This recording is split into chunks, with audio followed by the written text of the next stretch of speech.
Okay, so this is Conan, Tides of the Tyrant King. This is the only free Comic Book Day book I actually managed to get hold of, because it was Conan. I had to try and track it down. This is leading to the next big crossover, um, and I'm not exactly thrilled with it. We'll see. It could pan out to be quite good, but anyway, basically what it is a parallel between Conan and this guy here, which I can't remember his name, but basically in World War Two, or no, World War One, even sorry. Um, and that's pretty much it. It's explained about war and fighting and and all this kind of stuff, and you see the parallels between the two. Conan does his fighting and returns back to his village and basically quits the warriors that he's fighting with because they're trying to attack the people they saved, and he's like, well, no, not having any of that. I'm a warrior, not a bandit, and all this kind of stuff. Um, Meanwhile, the guy that was in World War One is injured, and he has the same kind of problem with a bully that basically is being disrespectful to the nurses.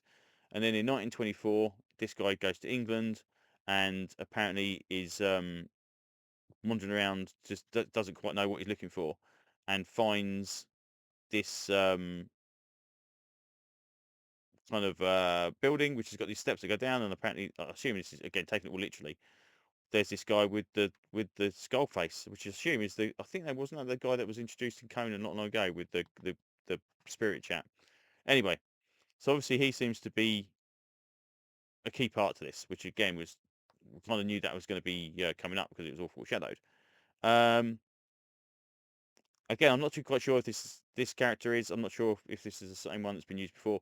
What I did find interesting is it's an American rather than a British person. So the idea that it's American and then Uhtred then travels to Britain. So I don't know, again, if this is an established character, fine. The idea that it was American in World War One, I'm not quite sure exactly what the battles were that involved Americans, but obviously being British myself, I know a lot of British people was involved. So I thought it's strange that you would default back to kind of like the anyway, the people that I know fought in it. But it's strange. But again, if it's a pre-existing character, that's fine. Don't worry about it. Maybe it's just because the writer's American, and they know more about the army in America. That's fair enough. That's fine. Um, but yeah, so quite what's going to happen, and the reason I'm disappointed in this is um, there's just so every time we have a crossover, we have these kind of multi-layered ones that have got all these. But the artwork is really nice. Multi-layered ones that can now have started introducing like the other Howardverse characters. I don't think it needs that to be in it every single time. This is going to be the third one I think it is now that's had that. And the last one was it the Black Ring one, or what, the Ring Black Rock, anyway, whatever the last one was. Um, that was hardly anything in that the kind of stuff that happened at the same time.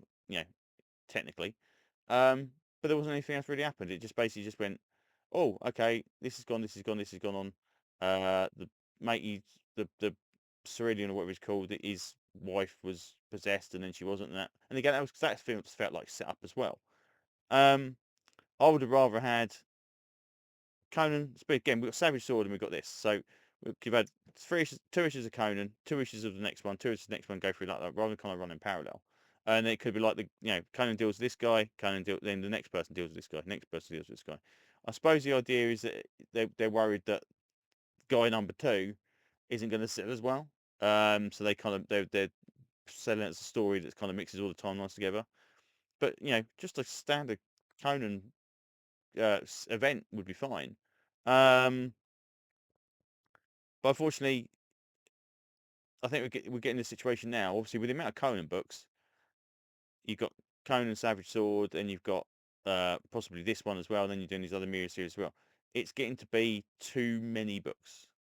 We don't need that many books. It's nice to have uh, Solomon Kane book every so often. It's nice to have a crossover, but you don't need to keep bringing out another mini series. This apparently is going to be going in Savage Sword Conan 16, 33, I think, of the core book, all this kind of stuff as well. And I don't know if it's going to have a couple of specials tied in as well. But yeah, we're becoming a little bit too reliant on those kind of yearly crossovers. And I just don't think it needs it. I think it's if those characters are popular enough to support a story, bring them out like Solomon Kane was. Everyone seemed to like the Solomon Kane one. Do Solomon Kane, but don't expect to pick up miniseries for characters that nobody's ever heard of. But yeah, so we shall see. The main series might be right. It's probably going to be 4 or 6 issues if it's separate from the rest of it. But yeah, it's a shame. Because I really love Conan stuff. But I really hate it when stuff becomes popular and they flood the market with additional titles. I had the same problem with Battle of the Planets or Gatchman when they did the core book and then they had £8 specials. And it's like, right, okay. And then the exact same with Thundercats. They had that Chitara miniseries, which had virtually nothing to do with the core series apart from like one little thing, and that was kind of pointless. And then they did the spin-off from that. But by the time you've kind of, it's like, just give me a book that reads well, and I'll buy that core book. Even Energon Universe, the additional thing about adding masks to it, that now means that 3-book series is now a 4-book series because you can't really miss out on one, and otherwise you're going to. So it's now I'm probably dropping books to buy Mask just so I can make sure I capture the Andron Universe series. So yeah, and Conan seems to be a bit kind of getting into that kind of ballpark where we're kind of like, oh, Conan's really popular. Let's bring out 7 other Howardverse books and make sure everyone kind of reads them because they're an essential part of the storyline. So I mean, the Solomon Kane one, again, I'm rambling on, but the Solomon Kane one was independent. So the Solomon Kane one could have lived or died on its own accord. When you introducing crossovers with Conan, because it's going to obviously tie into the core book, you're kind of forced to buy them to see what the hell's going on. Otherwise, you get only half the story. At least with Solomon Kane, you can opt out and just say, yeah, I'm not interested in Solomon Kane, I won't bother. So, yeah, we'll see. Anyway, I think that's enough rambling for now. So, we'll see what happens with this one. I'm not particularly looking forward to it. That may change when it actually arrives. But all in all, for a free comic book day, fine. But I actually paid for this one, so I'm kind of a little bit miffed. So there you go. Anyway, I think that's all I can ramble on for now. So thanks for listening, and hopefully I will see you on another video very, very soon. Bye-bye.